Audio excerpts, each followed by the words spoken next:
Mga kasumbanan, ini nga kagabion atong hisgutan kining importante kay nga bersikulo nga naa sa pinadayag 1 versikulo 10 atong basahon.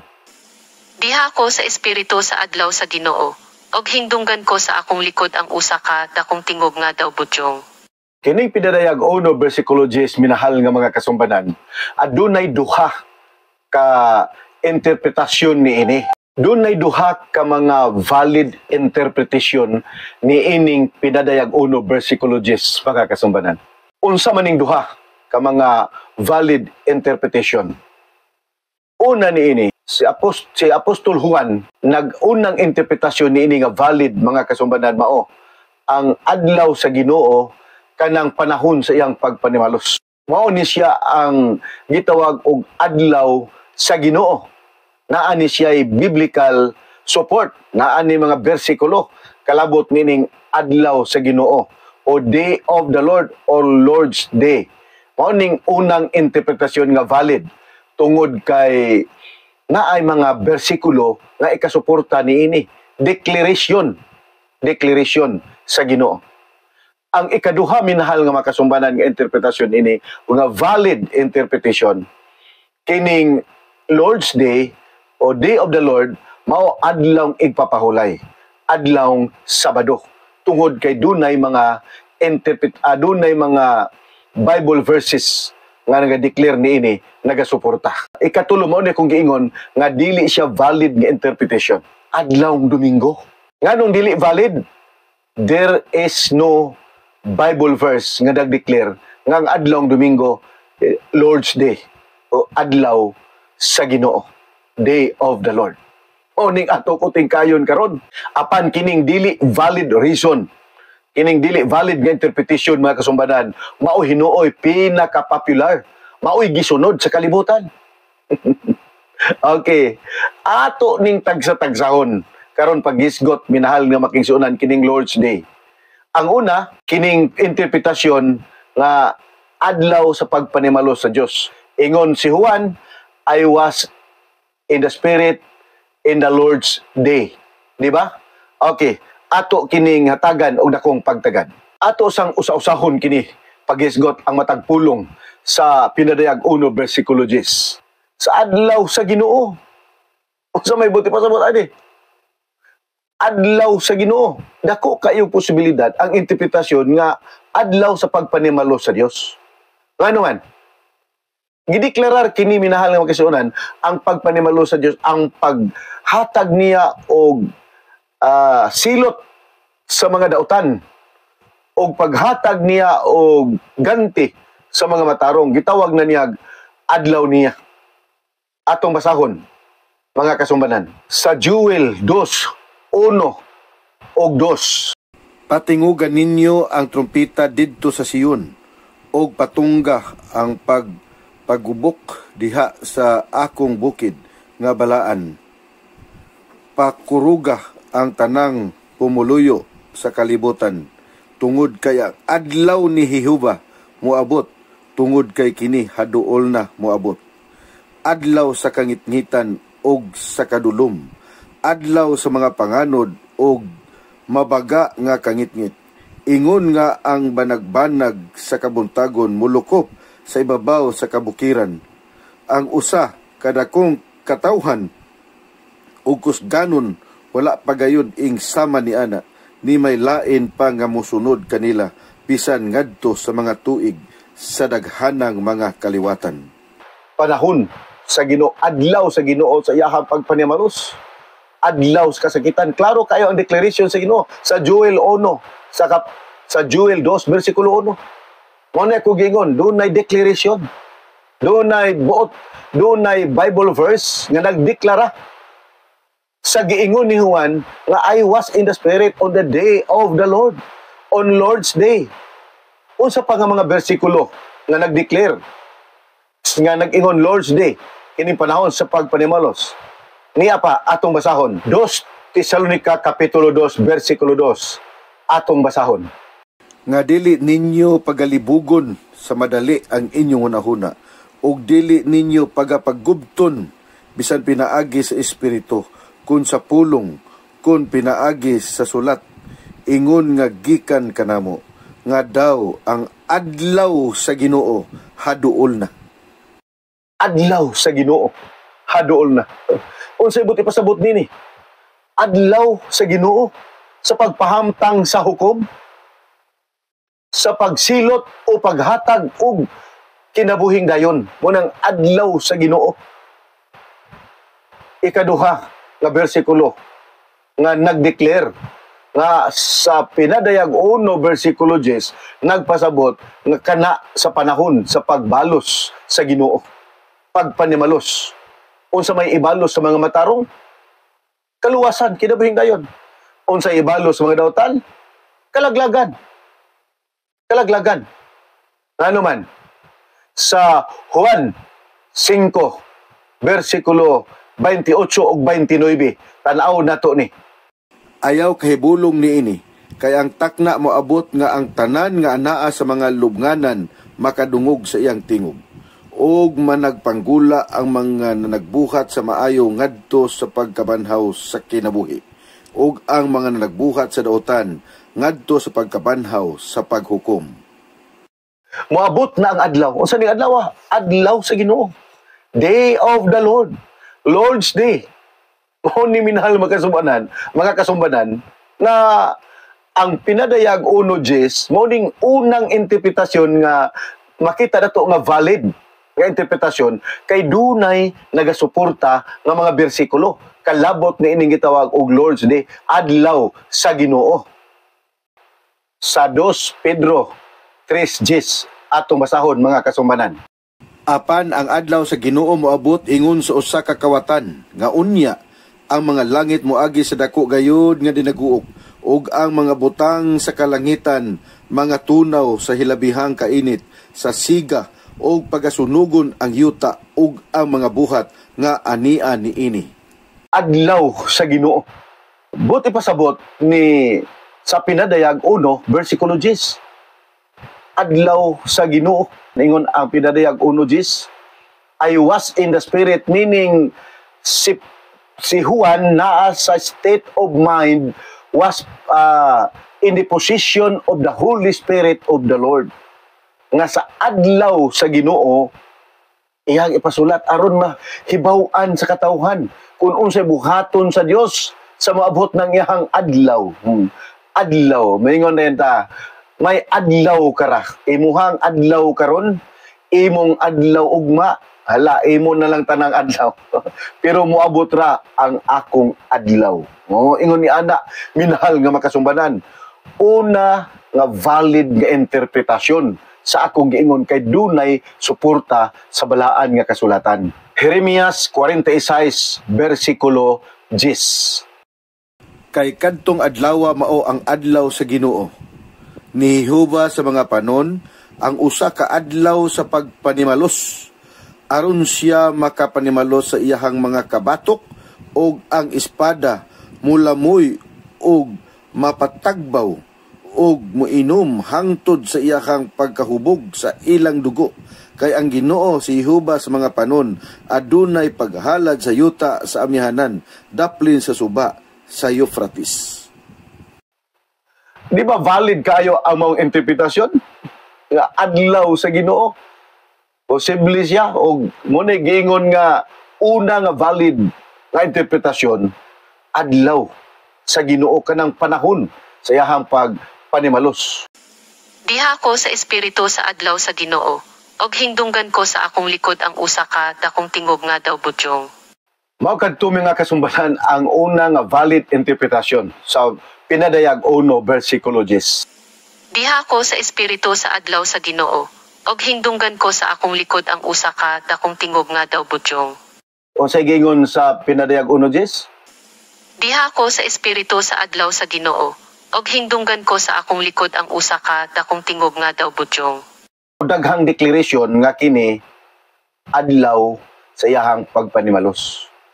Adlaw sa iyahang paghatag og hukom sa mga maayo o sa mga dautan. Mao kini ang unang interpretasyon. Ang ikaduha nga valid interpretation mga kasumbanan, mao nga ang gisgutan dinhi ang adlaw sa Ginoo, ang adlaw igpapahulay. Ikapitong adlaw sa semana nga mao ang adlaw Sabado or Sabbath day. Kay naay declaration sa balaan nga kasulatan. Unsa may declaration sa Biblia nga gitawag niya adlaw sa Ginoo o Lord's Day. Mga kasumbanan, atong basahon. Marcos 2:27 ug 28. Og siya nag-ingon kanila, ang adlaw nga igpapahulay gibuhat alang sa tawo, dili ang tawo alang sa adlaw nga igpapahulay. Busa, ang anak sa tawo mao ang Ginoo bisan sa adlaw nga igpapahulay. Klaro kayang declaration sa Ginoo. Lord's Day, adlaw igpapahulay. Anak sa tao, mao'y Ginoo sa adlaw igpapahulay. Di ba? Klaro kayong declaration, valid interpretation nga ang adlaw sa Ginoo sa pinadayag 1:10, adlaw igpapahulay. Kay ang anak sa tao Ginoo sa adlaw igpapahulay. Sa Genesis 2:1 paingon sa 3. Atong basahon. Og nahuman ang mga langit ug ang yuta ug ang tibuok nga panon kanila. Og sa adlaw nga ikapito, natapos sa Dios ang buhat nga iyang gihimo. Og mipahulay siya sa adlaw nga ikapito, gikan sa tanan niyang mga buhat nga iyang nahimo. Og gipanalanginan sa Dios ang adlaw nga ikapito, og nagbalaan niini, tungod kay niini nagpahulay siya gikan sa tanan niyang buhat nga gibuhat og nahimo sa Dios. Ang adlaw papahulay gihimo sa Dios. This is Lord's Day. Adlaw igpapahulay. Di ba? Klaro kayo? Nagbalaan siya, nagpahulay og iyang panalaginan. Adlaw sa Ginoo, ang adlaw igpapahulay. Ginoo ang nagdeclare ni ana minahal nga mga kasumbanan. Og sa Salmo ato basahon. This is the day that the Lord had made. This is the day that the Lord had made. Atong basahon. Salmo 118:24 unsay giingon. Kini mao ang adlaw nga gibuhat ni Jehova. Niini managmaya ug managkalipay kita. Unsang adlaw ang gibuhat ni Jehova? Adlaw igpapahulay. Ikapitong adlaw sa semana. This is valid interpretation, mga kasumbanan. Kaya na ay declaration sa balaang kasulatan nga ang adlaw sa Ginoo, adlaw igpapahulay. Adlaw ikapito, adlaw nga Sabado. Ang ikatulo nga interpretasyon, minahal nga makasumbanan, akong giingon, dili siya valid interpretasyon. Nga naman, giingon nila nga ang pinadayag 1 versikulo 10, adlaw sa Ginoo, Lord's Day, adlaw Domingo. Walay Bible verse. Wala sa balaang kasulatan nga gideklara sa Ginoo nga ang adlaw Domingo, adlaw igpapahulay, ang adlaw Domingo, adlaw sa Ginoo. Wa gyud. Bisag putol na lang sa bersikulo, wa gyud. Pero mao'y popular hinuon. Kay mao may gisunod sa mga tao nga wa makasabot sa interpretasyon sa Biblia. Nganong wa kasabot? Kay ang ilahang gingon nga Domingo, bisag asa nimo basahon, bisag asa nimo paminahon sa mga pastors nga mga nagsimba sa Domingo. Bisag kinsa pay pasultihon, ang Lord's Day sa pinadayag 1:10, Domingo kay unang rason kay nabanhaw si Jesus Christ. Ora na. Tinuod nabanhaw si Jesus Christ adlaw Domingo, first day of the week. Mao nay tinuod nato nga prueba nga ikapitong adlaw Sabado gyud di ay. Pero where in the Bible nga nag-declare nga ang adlaw Domingo, adlaw sa Ginoo? Wala. Gayud, binahal nga makasumbanan. Wala yun! Makalilisang nga palandungon. Tagay daw ko og bersikulo nga ang adlawng Domingo gideklara sa Ginoo nga iyahang adlaw. Kaugalingon ra ng interpretasyon nila. Tungod kay nabanhaw si Jesus Christ, ilahan nang gikunik sa pinariyag 1:10 nga adlaw sa Ginoo. Adlaw ba sa Ginoo ang pagkabanhaw? Mutuo pa kung adlaw sa Ginoo ang pagkatao, pero wa man toy adlaw gud ang pagkatao ni Jesus Christ. Pizza ra man toy ilahang gina padako nga December 25, bisan gani December 25, di man gani na madeklara nimo nga adlaw sa Ginoo. Wala jud. Unsa may suportan nila nga nag-ingon man sila nga Domingo ang pinadayag 1 bersikulo 10. Wa jud bisag isa ka bersikulo. Wa jud minahal ng mga kasubanan. Tagay daw ko og bersikulo ninyo nga nagdeklara nga ang pagkabanhaw sa Ginoo adlaw niya, Lord's Day. Inyo ra nang balabana kay nabanhaw man. Pero kay nabanhaw siya, adlaw na din na niya. Unya daghan kay mga explanation kay unang Kristohanon nagsimba sa unang adlaw sa semana. Simba naman na, di mo na adlaw ipapahulay. Inyo na ilahan na din gimix ang adlaw ipapahulay adlaw sa simba. Pagkalayo ra. Layo ra gyud kayo. Kamong mga nagatuo nga ang Domingo mauna sa pinariyag 1:10. Give me your verse declaring that Sunday is Lord's Day.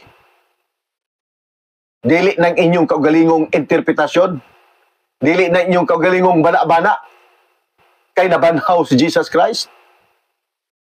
Wa gyud nag-ingon si Jesus Christ nga ang pagkabanhaw nako himuan ninyo nga mag-celebrate mo ani. Kung nag-celebrate man mo ana, wa mo gisugo ana. Inyo ra na minahal nga mga kasumbanan.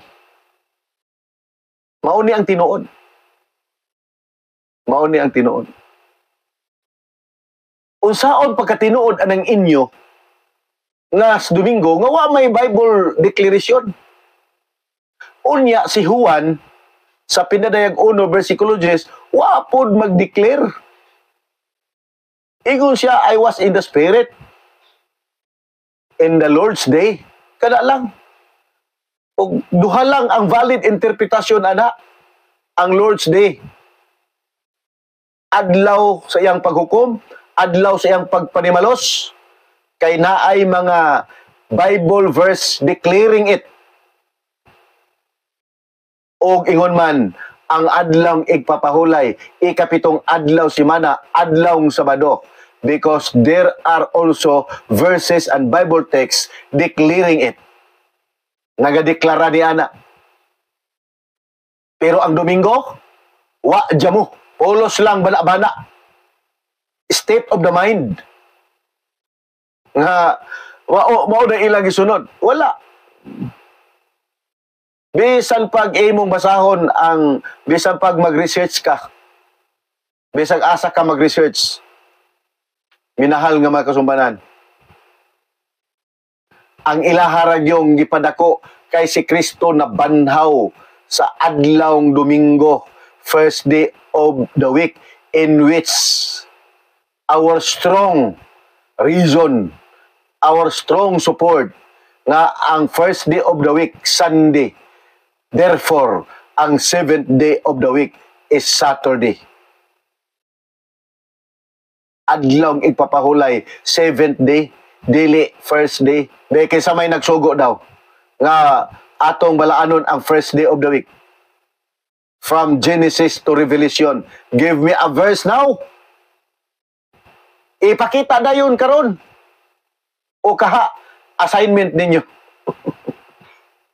Declaring that first day of the week is Lord's Day. Sa Salmo 118, versikulo 24, this is the day that the Lord had made.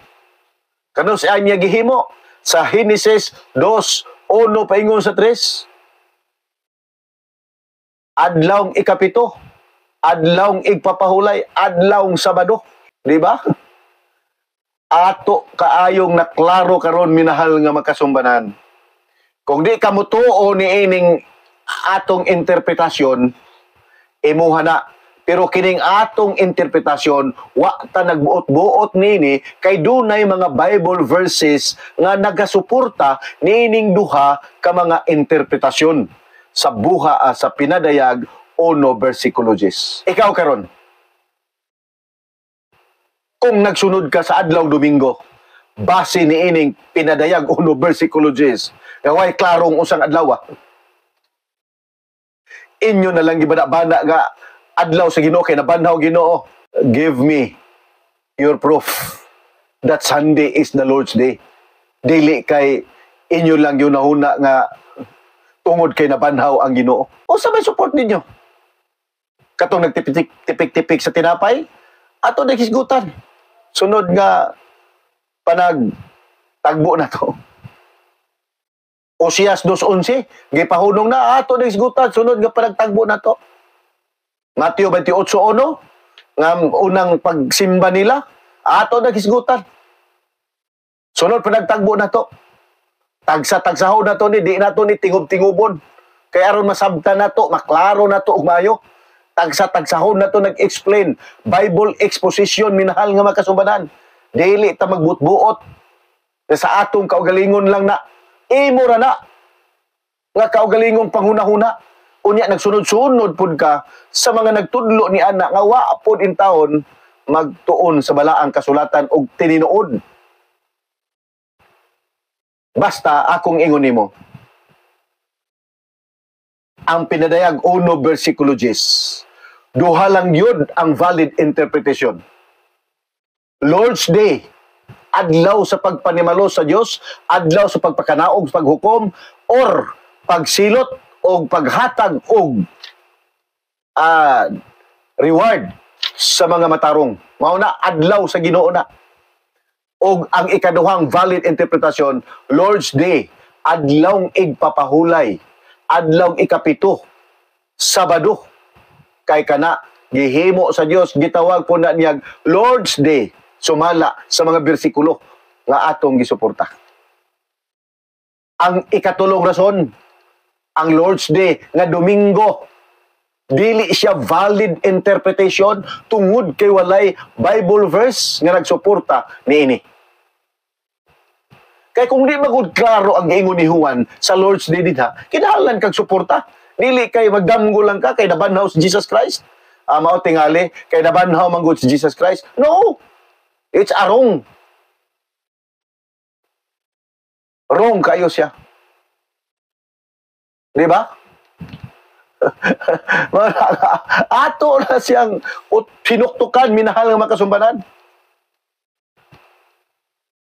Kay pulos bangka ta nagtuon og Bible, di atong klarohon kining atong pagtuon sa balaan nga kasulatan. Dili ta magbuot-buot. Dili ta magbuot-buot.